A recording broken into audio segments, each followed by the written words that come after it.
Diabetes को control करने के लिए सही डाइट चुनना बहुत जरूरी है। आज हम देखेंगे 10 ऐसी सब्जियां जो कि आपके ब्लड शुगर लेवल को कंट्रोल करने में मदद करती हैं। वर्ल्ड हेल्थ ऑर्गेनाइजेशन की रिपोर्ट के मुताबिक दुनिया में 422 मिलियन लोगों को डायबिटीज है। जब हमारी बॉडी में पैंक्रियास सही मात्रा में इंसुलिन को सेक्रीट नहीं कर पाते तो हमारे ब्लड में ग्लूकोज का लेवल बढ़ जाता है। इसे हम बोलते हैं डायबिटीज।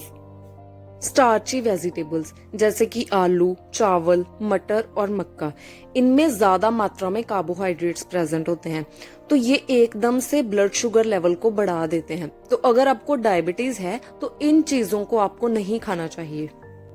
डायबिटीज को पूरी तरह से ठीक तो नहीं किया जा सकता, लेकिन अगर आप रेगुलर एक्सरसाइज करो और अपने खाने पीने पे ध्यान दो तो इसको पूरी तरह से कंट्रोल किया जा सकता है। नॉन स्टार्ची वेजिटेबल्स और वो सब्जियां जिनमें की फाइबर की मात्रा ज्यादा हो, ये ब्लड शुगर लेवल को कंट्रोल करने में बहुत मदद करती हैं। बिटर गॉर्ड यानी करेला, इसमें पॉलीपेप्टाइड पी नाम का एक कंपाउंड होता है जो कि इंसुलिन के जैसे ही काम करता है। तो अगर आप इसको अपनी डाइट में शामिल करते हो तो ये आपकी बॉडी में इंसुलिन का काम करेगा। मींस ये ऑटोमेटिकली आपके ब्लड शुगर लेवल को कम कर देगा। 100 ग्राम्स बिटर गॉर्ड में 3.5 ग्राम्स कार्बोहाइड्रेट और 2.4 ग्राम्स फाइबर होते हैं। अगर आपको डायबिटीज है तो आपको रोज करेले का जूस लेना चाहिए। ये डायबिटीज को कंट्रोल करने में बहुत मदद करता है। कुछ लेडीज को प्रेगनेंसी के दौरान डायबिटीज हो जाता है, तो इस केस में भी आपको अपने डाइट का प्रॉपर ध्यान रखना चाहिए और करेले का जूस अपनी डाइट में इंक्लूड करना चाहिए। करेले में antioxidants, vitamin A and vitamin C होता है जो कि स्किन के लिए बहुत अच्छे हैं। ये बहुत सारी स्किन एलर्जी से बचाते हैं बॉडी को और लिवर की क्लीनिंग में भी हेल्प करते हैं। ये लिवर की डिटॉक्सिफिकेशन करते हैं और हमारी बॉडी में बैड कोलेस्ट्रॉल के अमाउंट को कम करते हैं, जिससे हार्ट अटैक के चांसेस कम हो जाते हैं। ये डाइजेशन को भी इम्प्रूव करता है और कुछ स्टडीज से ऐसा पता चला है कि ये बॉडी को कैंसर से भी बचाता है। तो अगर हम करेले को अपनी डाइट में इंक्लूड करें तो इसके बहुत सारे फायदे हैं। लेडी फिंगर, ओकरा या फिर भिंडी भी बोला जाता है इसको।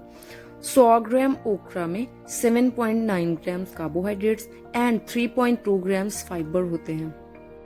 भिंडी को बहुत सारे तरीकों से खाया जा सकता है, लेकिन अगर आपको डायबिटीज है तो आपको इसे सुखा के खाना चाहिए। ये आपके ब्लड शुगर लेवल को कंट्रोल करने में बहुत मदद करेगा। इसको खाने का दूसरा तरीका है कि आपको रात में भिंडी को भिगो के रखना है पानी में और सुबह उठ के वो पानी पीना है। ये भी डायबिटीज में काफी फायदेमंद होता है।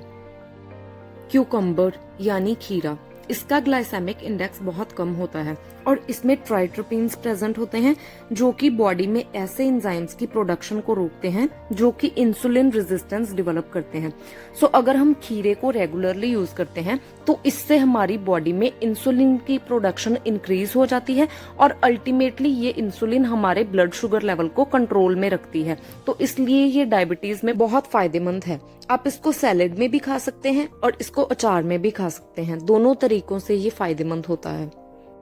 ब्रोकली को डायबिटिक पेशेंट्स के लिए काफी अच्छा माना जाता है क्योंकि ये बॉडी में ग्लूकोज की प्रोडक्शन को काफी कम कर देता है। 100 ग्राम ब्रोकली में 6.6 grams carbohydrate and 2.6 grams fibre होते हैं। ब्रोकली में iron, magnesium, vitamin C and proteins होते हैं। तो अगर आप इसको अपनी डाइट में इंक्लूड करोगे तो ये आपके डायबिटीज को तो ठीक करेगा, लेकिन साथ में ये आपके डाइजेशन को भी इम्प्रूव करेगा।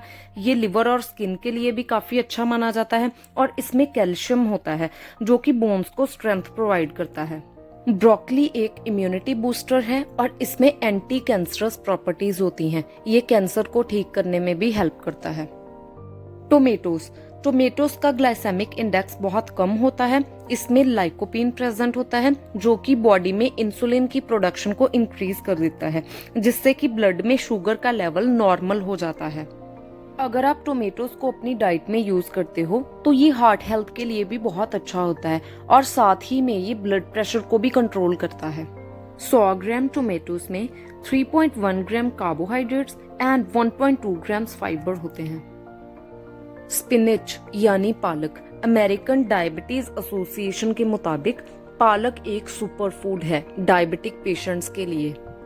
पालक में काफी मात्रा में फाइबर होता है और ये फाइबर डाइजेशन को स्लो कर देता है, जिससे बॉडी में ग्लूकोज की प्रोडक्शन स्लो हो जाती है और ब्लड में एकदम से शुगर का लेवल नहीं बढ़ता। तो इसलिए पालक को बेस्ट फूड माना जाता है फॉर डायबिटिक पेशेंट्स।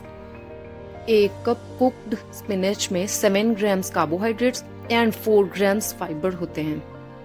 अनियन और प्याज, इसमें एक सल्फर कंपाउंड होता है, तो अगर हम प्याज को अपनी डाइट में यूज करें तो ये हमारे ब्लड शुगर लेवल को 40 से 50% तक कम कर देता है। एक स्टडी के मुताबिक प्याज का पानी ब्लड शुगर लेवल को काफी कम कर देता है और साथ ही में ये कोलेस्ट्रॉल को कम करने में भी हेल्प करता है। तो अगर आपको डायबिटीज है या फिर कोलेस्ट्रॉल के रिलेटेड कोई प्रॉब्लम है तो आपको अपनी डाइट में प्याज का पानी जरूर इस्तेमाल करना चाहिए, इससे आपको काफी फायदा मिलेगा। एस्पैरेगस, ये डायबिटीज को कंट्रोल करने में मदद करता है और इसमें आयरन, कॉपर और पोटेशियम प्रेजेंट होता है। कैबेज और पत्ता गोभी, 100 ग्राम कैबेज में 5 grams carbohydrates and 2 grams fibre होते हैं। इसका ग्लाइसेमिक इंडेक्स काफी कम होता है, तो इसे आप सैलेड में या फिर सब्जियों में यूज कर सकते हैं। इससे आपका ब्लड शुगर लेवल कंट्रोल में रहेगा। लेटस, अमेरिकन डायबिटीज एसोसिएशन के मुताबिक lettuce type 1 and type 2 diabetes के लिए एक हेल्दी डाइट है। इसमें iron, vitamin C and antioxidants present होते हैं। ये बॉडी में सूजन को कम करते हैं और इम्यूनिटी को बूस्ट करते हैं। बीन्स में आते हैं दाल, चने और राजमा। बीन्स का ग्लाइसेमिक इंडेक्स काफी कम होता है और इनमें कॉम्प्लेक्स कार्बोहाइड्रेट्स होते हैं। हमारी बॉडी में कॉम्प्लेक्स कार्बोहाइड्रेट्स की डाइजेशन में टाइम लगता है, इसलिए ब्लड में ग्लूकोज का लेवल कम रहता है। तो अगर हम अपनी डाइट में बीन्स का यूज करें तो ये ब्लड शुगर लेवल को कंट्रोल में रखने में हेल्प करते हैं। Thanks for watching. अगर आपको ये वीडियो अच्छा लगा हो तो इसे लाइक कीजिए और मेरे चैनल को सब्सक्राइब कीजिए। And for more updates turn on the notification.